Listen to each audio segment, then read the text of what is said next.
Welcome to the Central Pennsylvania Music Podcast. Tonight, Chris, Garrett, and Rosebay Willow. This episode is sponsored by Inglewood Brewing. And now your hosts, Daniel Kime and Alan McCutcheon.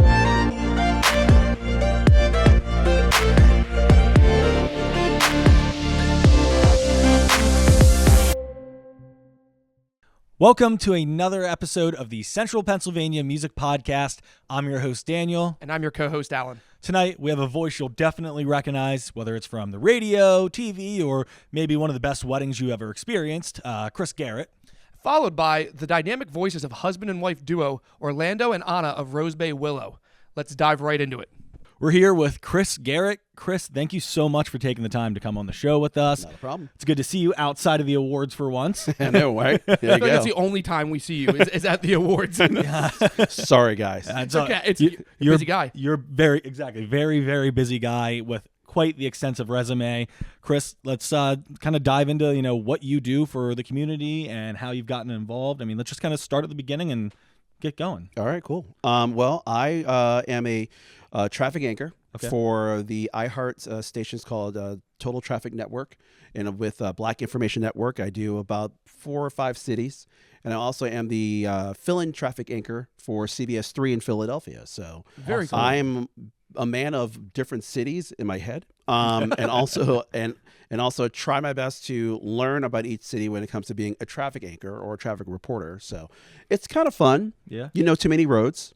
Too many friends kind of reach out to you out randomly and saying, "Hey, can you help me?" And I tell them no. So why don't you just read my work? Yeah, basically, yeah. But yeah, how do you get into that specifically, like the traffic thing? Because I've always, me personally, I GPS everywhere, everywhere. Even if I'm going to the same place I've gone to 1,000 times, I have it, so I might as well type it in. Yep. So how do you get into the whole traffic thing and I don't want to say enjoy it, but how do you enjoy that? Because I wouldn't. I believe it or not, I do enjoy traffic a lot. It's kind of like a rush sometimes. Mm-hmm. You get in moments where you have dull times. And it's usually around the summer. Not many people really do that much. They go to point A to point B. They go to summer vacations, and that's fine. It's when you get into September, October, November, December, that winter time.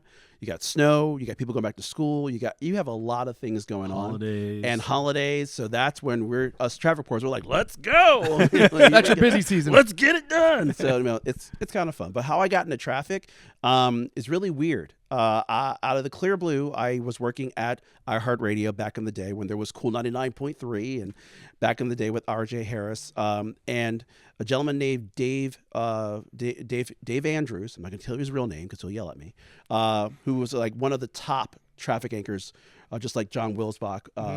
They were looking for traffic anchors. And I happened to wanted to get into traffic, and he kind of showed me the ways of getting how to deliver traffic the right way. There are anchors out there who don't know how to do it. I mean, they're just saying, here's this, here's that. But he tries to deliver traffic so as you're in the car, you're a regular person can understand what you're saying. Yeah. That's a big deal because I definitely know what you mean. There's definitely times where I hear the traffic come on. I have no idea what you just said. Right. That was just gibberish to me. Right. You want them to visualize it. Right. Yeah. Dave taught me how to do a clock. And when it be here's York, here's Cumberland County, so you do it that way. So as the person's driving, they know where you're taught what you're talking about. Okay. So I got into that, and Dave kind of showed me the way. And then before you knew it, I got asked to do traffic in TV, and then I ended up going to Fox 43. Doing traffic there, and I've never been on television before in my life, so I didn't know what a green screen was. I didn't know what camera to look at. I didn't know what anything. And the general manager there said, "Number one, you're talking too fast." I'm like, I'm scared for my life right now. I'm just trying to talk. I'm just trying to say this. And he goes, "Do you know where to point?" I don't know where to point. I don't know. It's all green. So the first year of me doing traffic on television was me like this. And then once I got out of that comfort zone and they told me to be yourself and just do what you did in radio, it kind of worked out. Okay. Wonderful. How did they do that? How did they, because I feel like they're obviously, they're two separate beasts. Being on television and just not being on camera behind a microphone.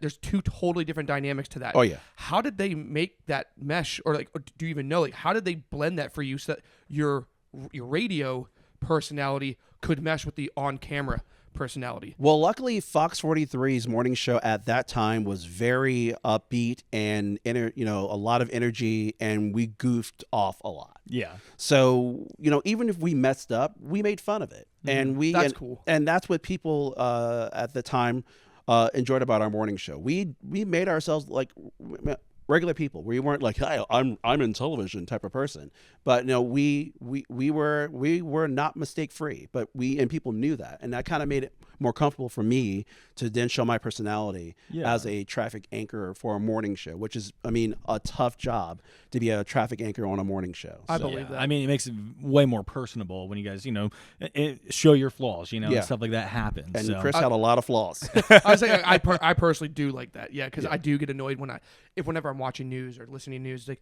they sound like they're like almost like a robot. It does mean a lot more. I enjoy it more as a listener or a watcher when I can see that you're a human being. Oh, yeah. Like, you're just a normal person. This is just your job. It's much more enjoyable in my opinion. Yes, sir. But that's awesome. So you went from traffic, and then you also DJ as well. Like, you've been DJing for a long time. This is year 33 for me, being a wedding DJ. Let me just update my resume, because I'm about 15 years behind on my questions here. Oh my goodness. Yeah, this is year 33. I started DJing in this area with Heidi Lynn. She used to work at Wink 104 with You're the Star Entertainment. Then Heidi showed me the way of being a wedding DJ back in that day. Worked for the Pros Entertainment. They were based out of Philadelphia, because they ended up buying Heidi's company. And then I left the Pros and started working with my best friend Mike Miller with Mixed Up Productions. Mixed Up Productions is probably one of the elite DJ entertainment companies in the market right now.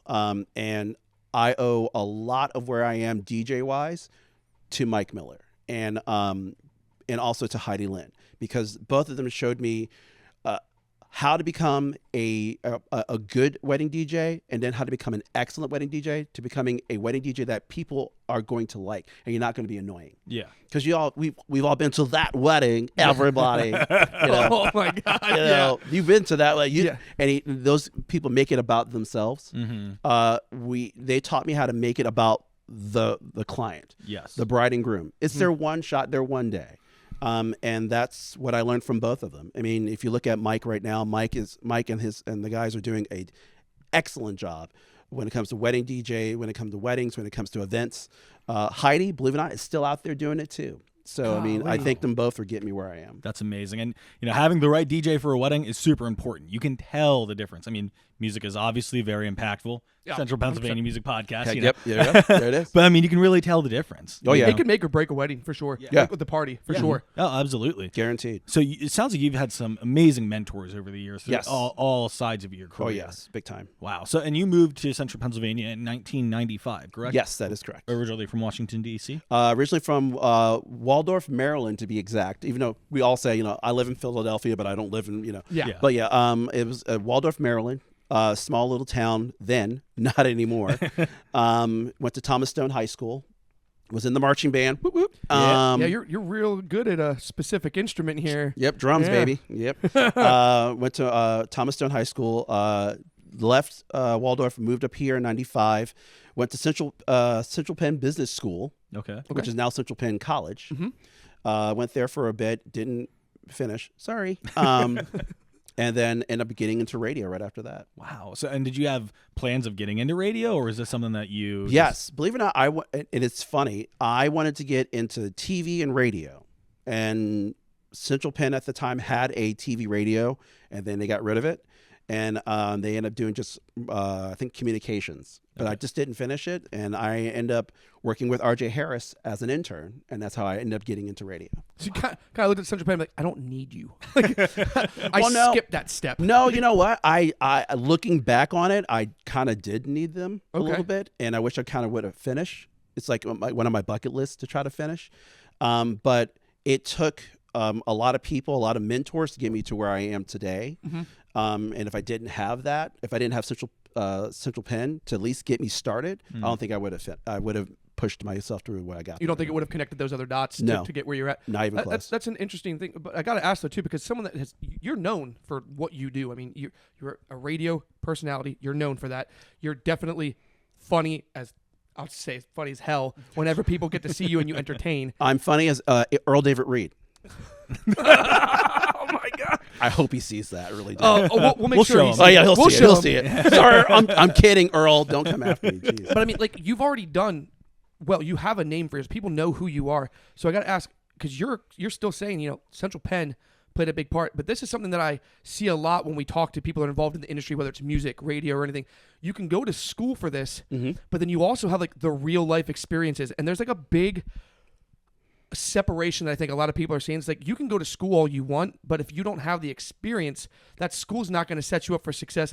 But at the same time, you could say, like, you can talk to all the right people, whatever, but if you don't have the foundation from school, you're still not going to succeed either. Correct. Which would you say, and this isn't, we don't have to take it to the bank, but what would you credit was more important, the Central Penn, the schooling part, or the connections that you made and the what's it called, the teachings that you got from your mentors? The Believe it or not, mentorships? I think the teachings from my mentors got me to where I am today.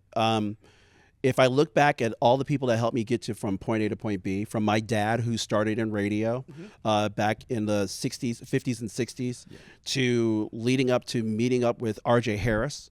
And R.J. Harris basically took me under his wing and taught me the rights and wrongs of radio, what you should and what you should not do, where the line is, where you need to back up, to Heidi Lynn, who taught me when it comes to weddings, and Mike Miller, who taught me when it comes to weddings, to the pros, believe it or not, who was a marketing machine up in Philadelphia. They taught me a lot as well. So I took bits and pieces from everyone that I've ever run into, and that's what I use now when it comes to my life as a personality, I guess. I mean, I don't see myself as that at all.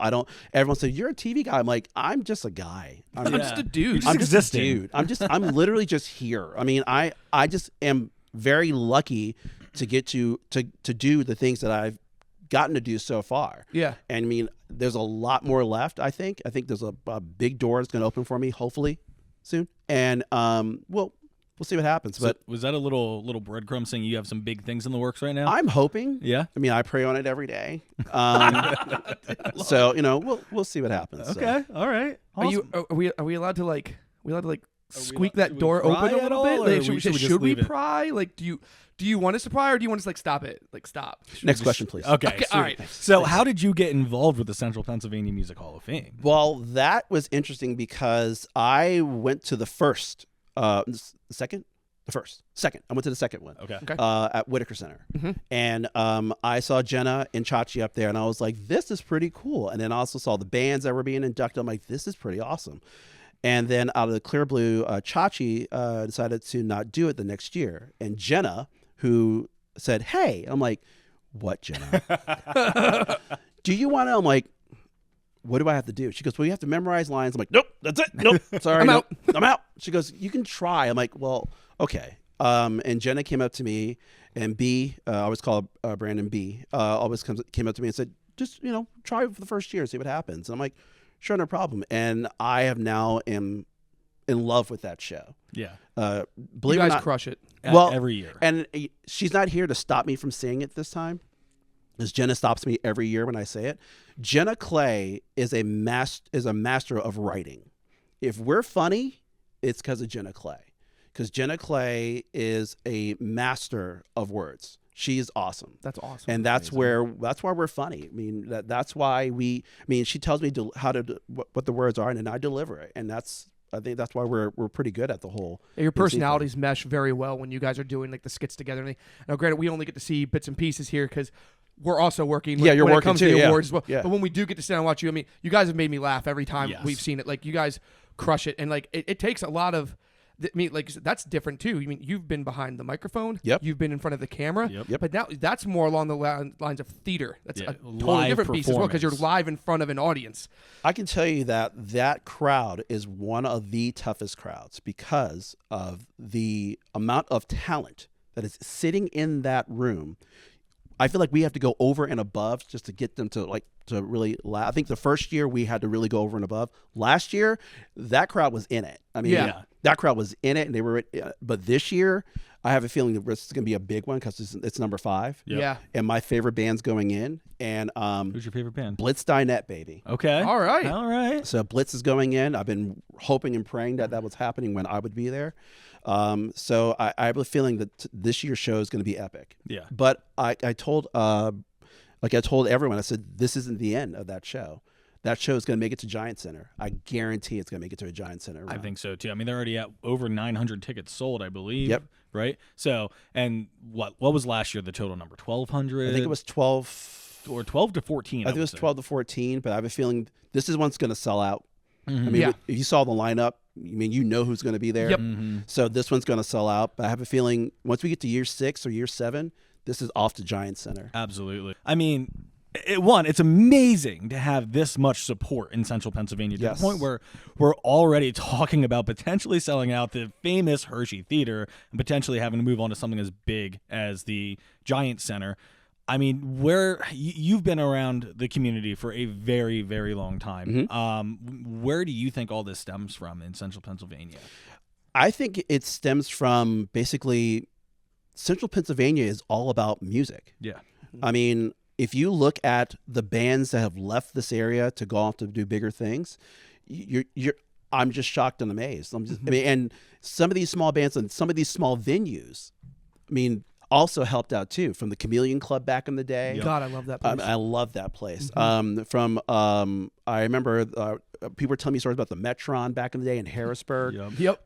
Even small little bars. Like my favorite bar back in the day was Nick's of Clinton in New Cumberland. Nick's had the best DJs and also brought in like random music was played there every once in a while. I used to see acoustic bands at Coakley's. Okay. Back in the day. Yep. A lot of people saw this. What was it called? Over in Summerdale area, Enola area. There was Rumors. Oh yeah.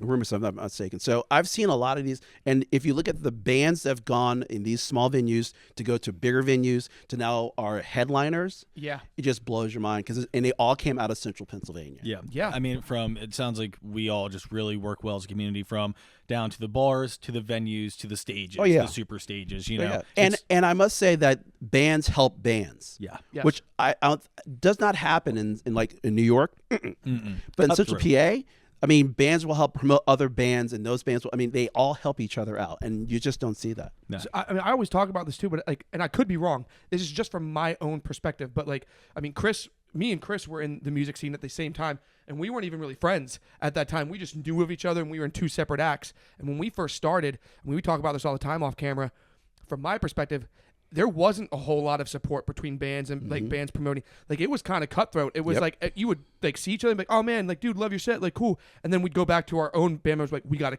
crush it. We gotta be better than them.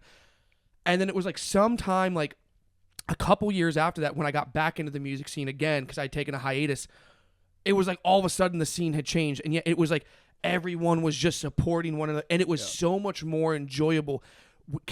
I guess what I'm getting at was, like, do you see, like, in the past, was that kind of like familiar too, where everyone was kind of cutthroat, and this whole, like, the whole scene collectively as a whole supporting one another is definitely something that's happened, like, in these, like, more recent years? Yeah, I definitely would say yes to that, because I mean, yeah, it was definitely cutthroat back in the day with some of the bands, some of the DJs. I mean, that's my territory. Yeah. I think, but now it's like, hey, I'm here. Can you come out? You want to DJ with me that night? Or, hey, my band's playing. Do you guys want to make a surprise appearance here? Yeah. That's happening more now than it did back in the day, I think. I feel like it's just, they realize it's all karma. Like, if we help each other, they're going to help each other. It all just comes around. It's a giant spider web. Eventually, it's all just going to help everyone. And Yes. I'm really happy to see that now, because you're not wrong. Like, now there is so much support between, like, the venues. Because I remember that was another big thing, was, like you said, when you're talking territories, venues were like, that's my territory. Yep. Venues like, that's my territory. But now they're all just like, dude, yeah, like, if we can coincide and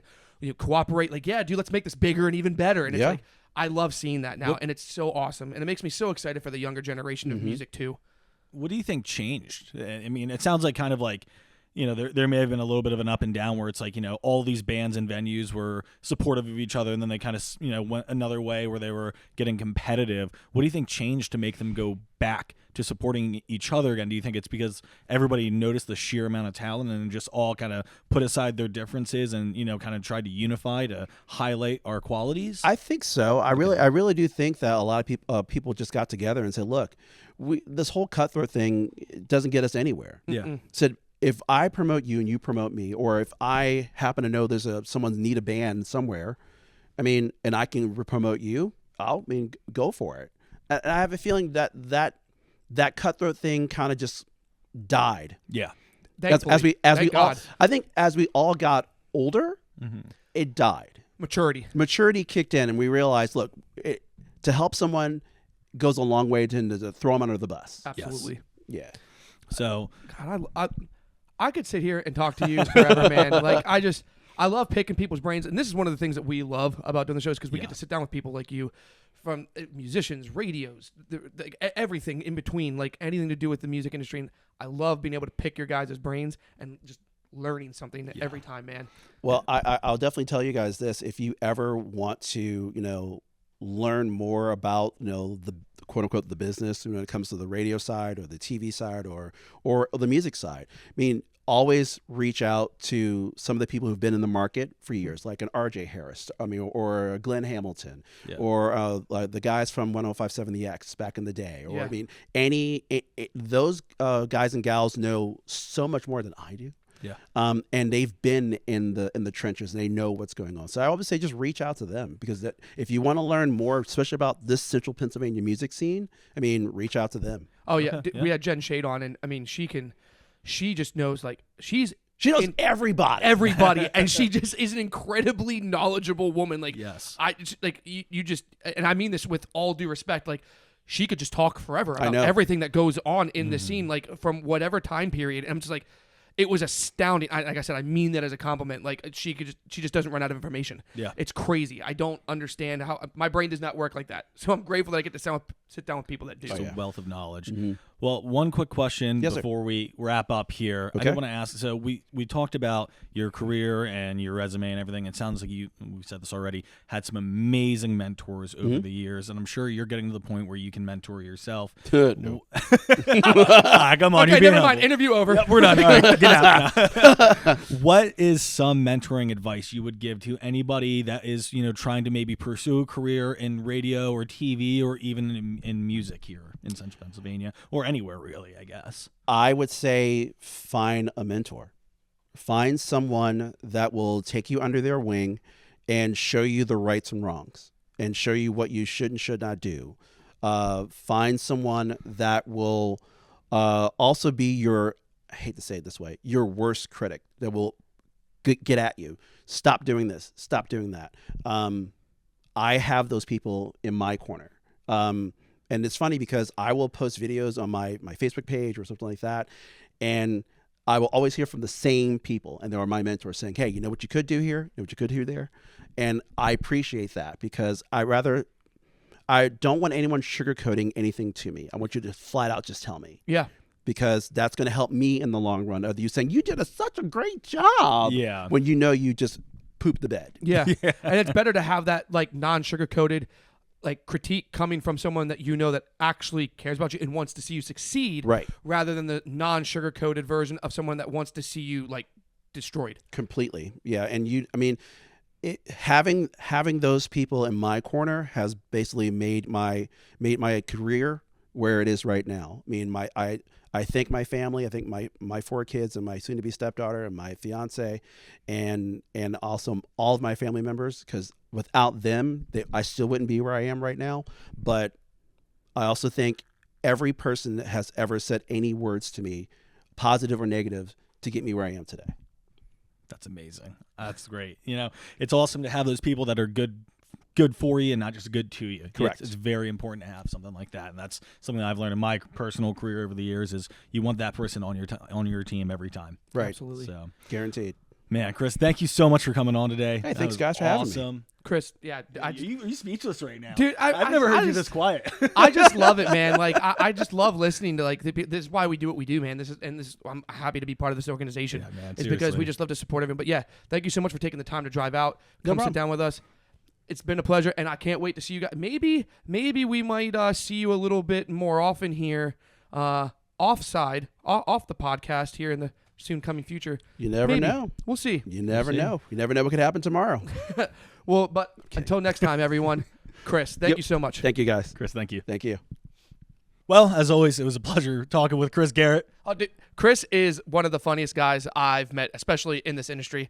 Love any time I get to sit down and talk with him. Yeah, I mean, obviously with mentors like he's had over the years and the experience he has, it's never going to be a dull moment with Chris. Never, So not once. No, not at all. So thank you, Chris, for coming on. Coming up next, we have... Rosebay Willow. And we are sitting down with Orlando and Anna, a power couple music duo. I'm really happy to have you guys here because there's kind of like, based on what we were talking about off camera and everything, there's some kind of mysteriousness to you. You guys are just this very specific yet unique thing. And I'm just going to let you guys kind of explain what it is that you guys do here as micro-influencers, models, musicians. You guys take it away, and I'm going to chime in when I think I got something to say. Because that's all I got right now. So you take it away. I'm dying to hear how this works. Heck yeah, man. Absolutely. Yeah, so basically what we do, who we are at the moment, we're micro-influencers, up-and-comers. So we're very much kind of under the radar at the moment. Okay. Just kind of creating a bulk, I guess, not necessarily franchise, if you will, but like a bulk content, bulk business plan of kind of how we want to approach social media and influencing as social media influencers. Right now we're micro influencers, but and then just being able to show a genuine, authentic way of life, just how we live and how we just live our day-to-day life and go about bringing a good, accurate representation of authenticity while incorporating like music into all of it. Right, yeah, and that's like the other part. So no, like passion. bringing music into that, I think, is kind of our unique way that I haven't really seen a whole lot of people do. Yeah. So it's kind of like our own little niche that we're creating. That's awesome, man. Yeah. So how would you like? I'm trying to think because obviously there's a lot of influencers right now. The Yeah. influencing world is very saturated right now. Yeah. Huge. So Yeah. I know you said like you don't really see a whole lot of it. Like what is it specifically about like the content that you guys bringing with the music involved? Like what is it that's going to set you guys apart? What do you think is going to like break through that algorithm? If that's the right way of asking Sure. it. I'm sorry, I'm not Yeah. very well versed in No, the it's whole okay. influencer algorithm type talk. You want to Yeah. answer that one? Yeah, I Go for love this. I love this a lot. So I think just starting with like we're just married and we're young. Yeah. And I think a lot of people have this like very traditional way of doing things. Like okay, you get married, and then you have kids, and then your life like stops because your like life is now your children or your life is now this. And I think for us, we were just like from the very beginning of our relationship, was just kind of like we're gonna have fun. Like we're young, and we're gonna have fun. Yeah. Whether it's now, whether it's later, whether it's kids involved, like we're gonna have fun. The kids are coming with for the ride. Absolutely. You know what I mean? Yeah. And so like I think what you don't see a lot of on media is I don't know, like a young committed relationship that just is spontaneous and like when we're both okay with it. Like we're both like just go with the flow. Yeah. That's We awesome. have like very specific passions. Like we love home design, so like we're all about that. And then we love modeling, so we're all about that. And we love music, we're all about that. So we're really like the big thing is like what's your niche? And we're like we don't have one. Right. Like, We are the do niche. not niche me. I am not nicheable. Yeah. So it's kind of That's it's kind dope, of actually. I love yeah. It's kind of one of those things. It's like we don't want to be categorized into Yeah. like necessarily a certain niche. Like obviously, as a if you think about it more of like a business way of thinking about it, it's like the smart thing is get in a niche, and as finely Yeah, you specific can as possible. shave it down to a specific thing. Oh, the I see better. what you're doing here now. Okay. And that Yeah. offers a certain amount of value. yeah.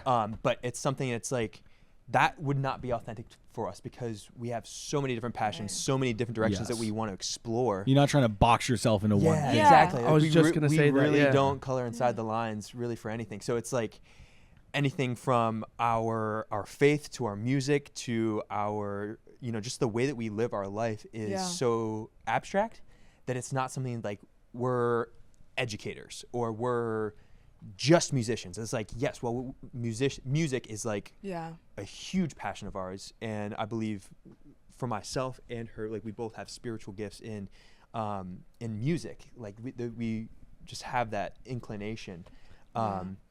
We can't box ourselves in, man. But that's also kind of like, that's awesome. You guys are essentially, for lack of better terms, I'm paraphrasing it, but you guys are essentially trying to like break the algorithm, because like you said, there's a lot of people that like they're known for what they're known for, and then you see a lot of influence when they talk about it.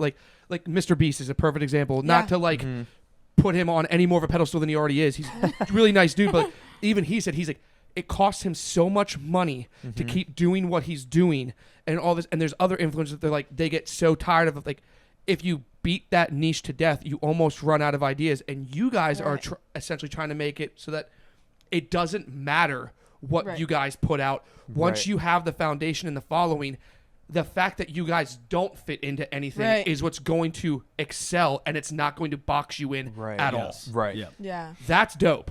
Good for you guys. Yeah. Good for you guys. It's kind of, and it's also one of those things too that we've just really been thinking about a lot recently. It's like everybody out there is like hopping on trends and hopping and trying to ride the wave to success. And it's like, we need to stop riding the wave to success. We need to start being the wave.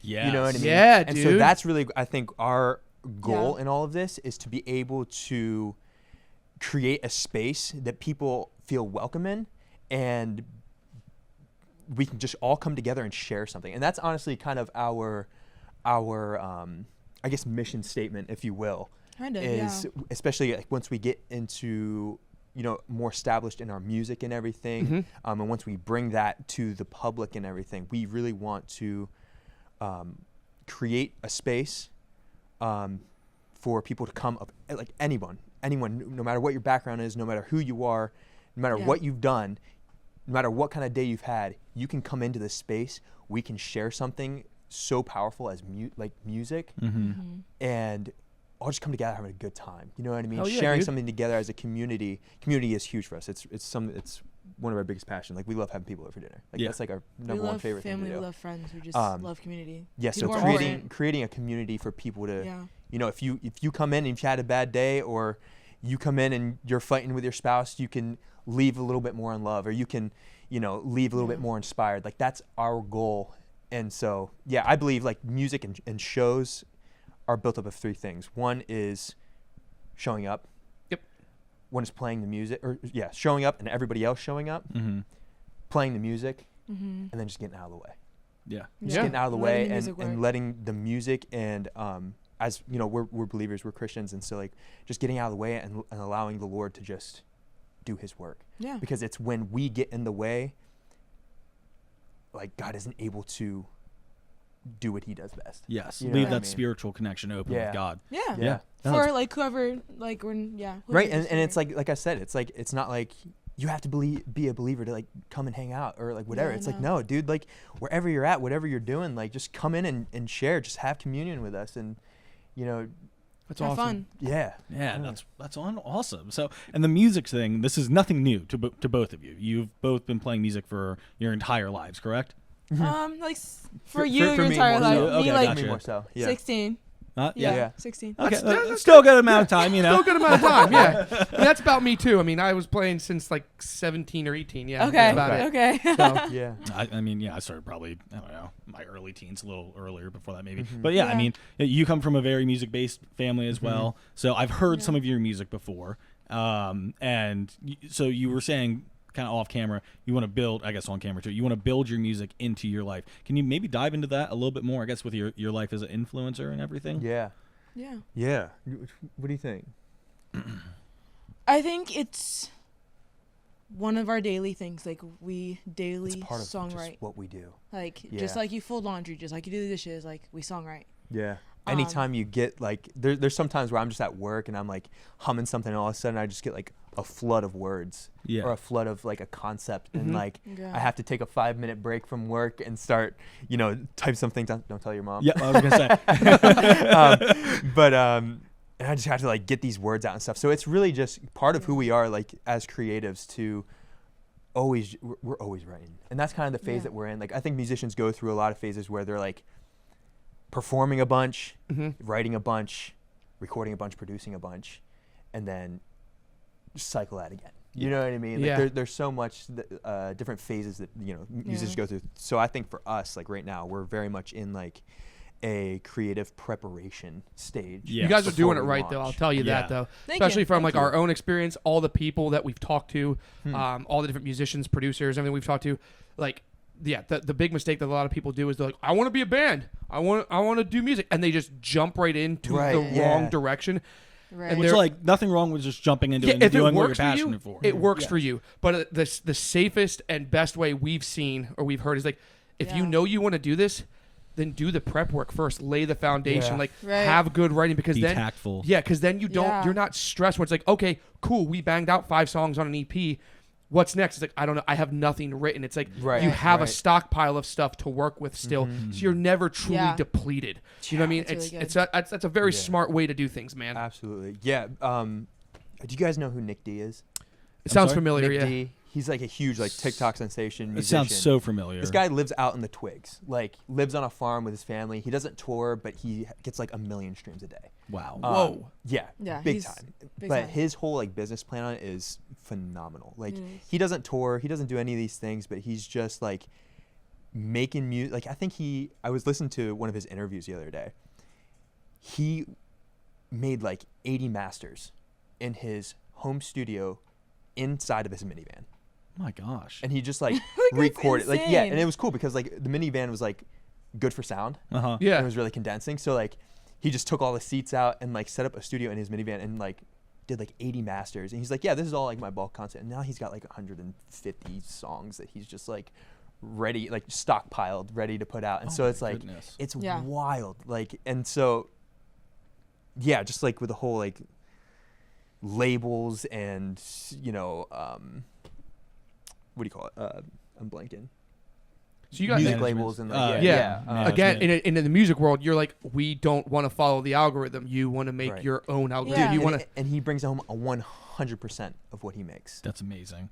I'm assuming you guys kind of plan to do the same thing with recording and producing your own music Yeah. in the future here. That's Yeah. the goal. Yeah. Yeah. Like we'll have like some friends involved because we have friends that are good at this. For It's sure. Like, Yeah. We're not all doing it ourselves, but Yeah. yeah, to be able to like own your music and to be like completely independent artists. Yeah. is Absolutely. definitely the goal. It's the way to go nowadays, especially Yeah. with like how COVID changed the music industry and everything was wild. Like Yeah. before it was more so like, yeah, get signed onto a major label if you can, and that's like your break. But Yep. yeah, music labels are known for taking all your money. Yeah, that It's the is whole certainly a thing that ringing out happens. the thing. Oh, you got Right. nothing left? Garbage. Yeah. Like Right. that's what it Yeah. is. And then whatever you got left with the contract, that's up to you to figure out. Then Yeah.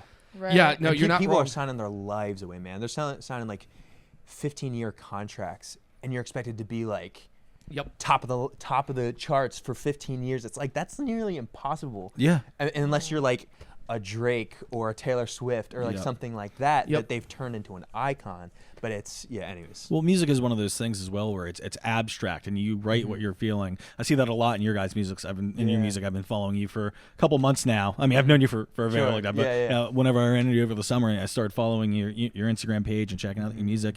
You know, you guys have a whole lot of different sounds to you as well. You don't box yourself in with your music either. Yeah. And back to what you were saying about like a 15-year contract, it's like how many bands are there that have started out at one genre and has ended completely across the spectrum Yeah. into a different Yeah. sound, and you have to Yeah. leave room for that creative freeness in Absolutely. there. And maybe is that going to be appreciated by everyone? No, but is it going to be appreciated by the people you genuinely care about? Absolutely, yes. And Yeah. or Yeah. some followers. It's just I don't know. I guess I could just ramble on about Yeah, that forever. It's Are a you fun seeing- thing. Yeah. It's a fun thing. I think for us, we kind of started off by doing like covers. Yep. Yeah, we were cover artists. And for a while. honestly, like that, I wasn't being like true to myself by doing like covers.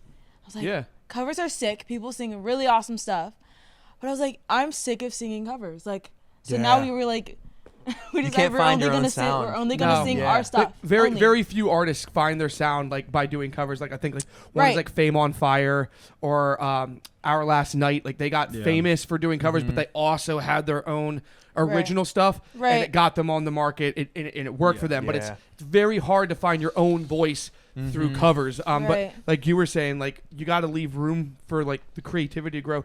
Like the only one that I can really say that's like a huge major icon that has done that successfully. I'm sure there's probably other examples, but it's the only one that I know off the top of my head is Bring Me the Horizon. Yeah. It's like when I grew up listening to Bring Me the Horizon, you couldn't understand a word they were saying. Yeah, and then now you have kids like today that are like in middle school, high school, and they're growing up listening to Bring Me the Horizon. They're not listening to the same Bring Me the Horizon at all. Right. And like I think they did a very good job, and I also think it's because they were talented enough, they had enough pull with their label, but they also did it the right way. Because if you listen to their album that had Pray for Plagues on it, like their very first album, to their most recent music, they didn't just immediately 180. If you listen to all of their albums all the way through, you heard the gradual genre change through every single album, and they took the time and the creativity to do that, so it wasn't just an immediate 180. You can follow and listen to the change all the way through their discography. Yeah, like I said, that's the only one I know off the top of my head now. And like you said,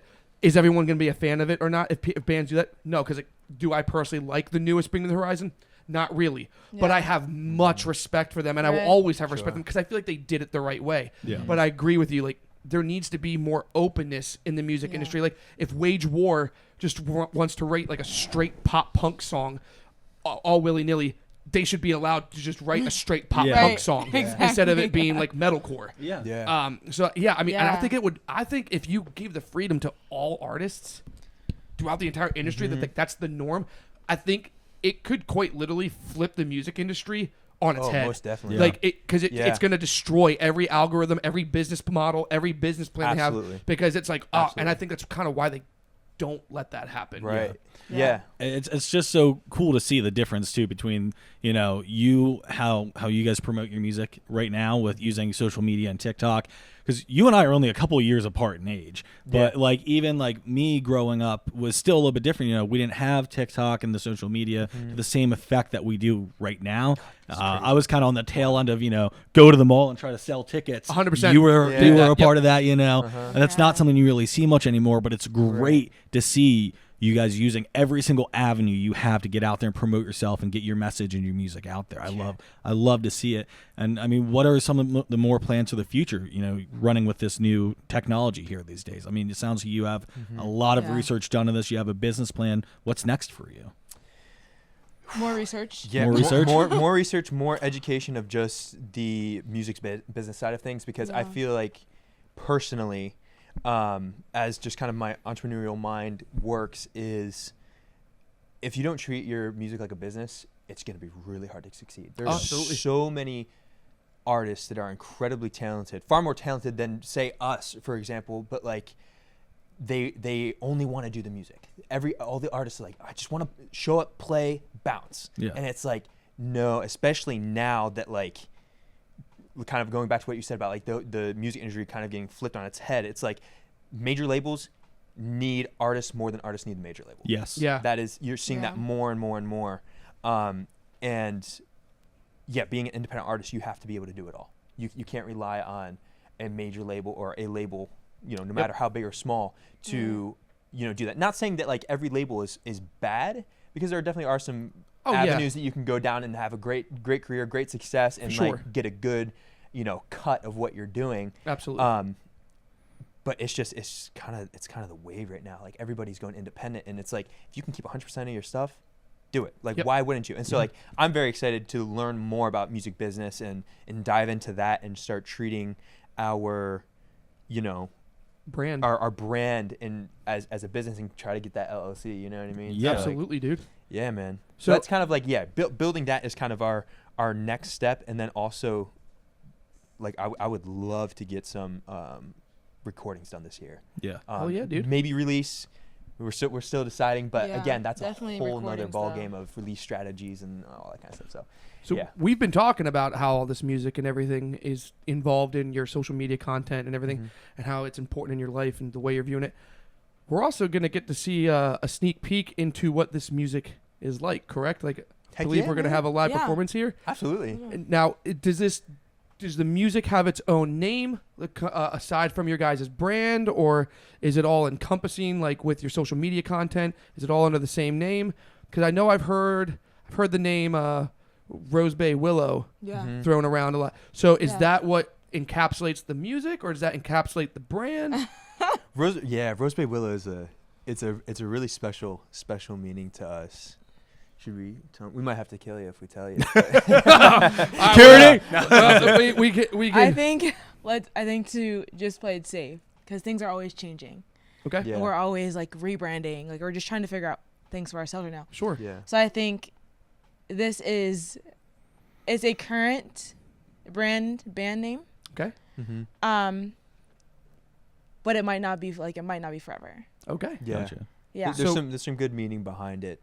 It's cute for now. But yeah. I like it. So yeah, we're seeing where it runs and everything. So it's safe to say that this performance that we'll be seeing is from Rosebay Willow. yeah, Okay. Yes. Perfect. An exclusive performance. an exclusive performance Exclusive just performance. for you. I love it.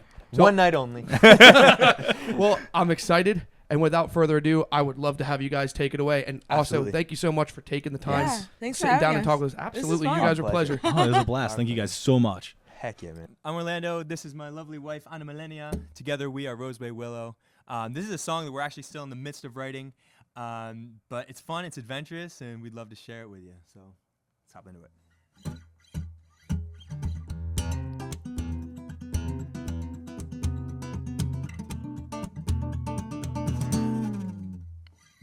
Same old, same old. Same old, same old. Tired of the same old, same old. Why don't we move? Switch up the groove. Feeling adventurous. How about you? Nowhere specific, maybe Timbuktu. That's cool.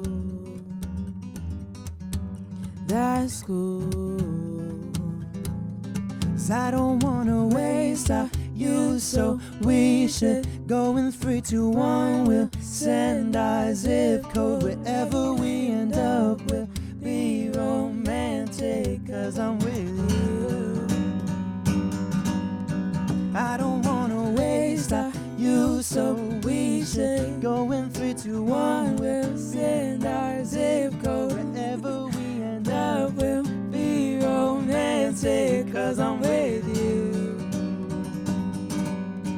I don't wanna waste our youth, so we should go in 3, 2, 1. Let's send our zip code wherever we end up. We'll be romantic 'cause I'm with you.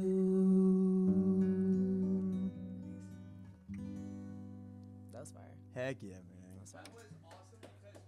I got to say, once again, another incredible performance from local musicians Orlando and Anna of Rosebay Willow. Their voices gave me goosebumps. Yeah, I mean, quite the dynamic duo. So much talent packed in right there. I'm really looking forward to seeing the new music coming forth. And with that, stay tuned for another episode. You know where to find us.